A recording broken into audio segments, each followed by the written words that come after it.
After the running battles between the police and the protesters, Azimio leader Raila Odinga is upping his onslaught on the government. Nairobi hoye! Odinga, in a bid to push the government to agree to meet their demands on lowering the cost of living and electoral reforms, which entails halting the ongoing recruitment of IEBC officials, Odinga has formally announced the demonstrations will now take place twice a week. In the second phase of our protests, in response to public demands, we shall now hold protests every Monday and every Thursday beginning next week. We are entitled to march to any government premises. Government means our premises, for which we fund with our taxes.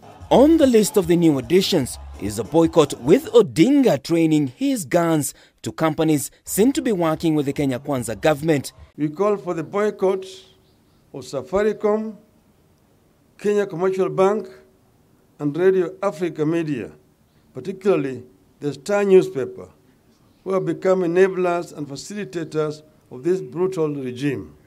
What we are saying is fair reporting. But if you take a position, then Kenyans have also a position to take a contrary opinion.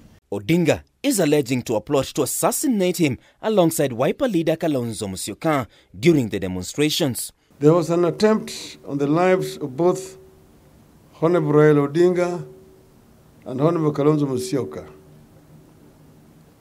Their cars were shot at, but luckily they were unharmed. Security officers have also been called out over their conduct and the manner in which they handled the demonstrations on Monday. They are further threatening to institute individual prosecution on security officers who breached the law during the demonstrations, while singling out Nairobi Commander of Police Adamson Bungei. We'll press these charges locally and internationally. We'll make Mr. Bungei and his enablers understand that the days when regimes could brutalize and butcher citizens with impunity are long gone. Once a notice for demonstration is given, the police become facilitators, not obstructors. And in any period in this country, even before the passage of 2010 Constitution, I do recall times in government, demonstrators were escorted on horseback. Azimio leaders are further arguing that Monday's turn of events are clear demonstration that President Ruto's administration is keen on entrenching dictatorial leadership in the country, and are now calling for the immediate release of protesters arrested during Monday's confrontation with the police, with the coalition arguing that they were within their democratic rights. That brutality witnessed yesterday does not belong to this country.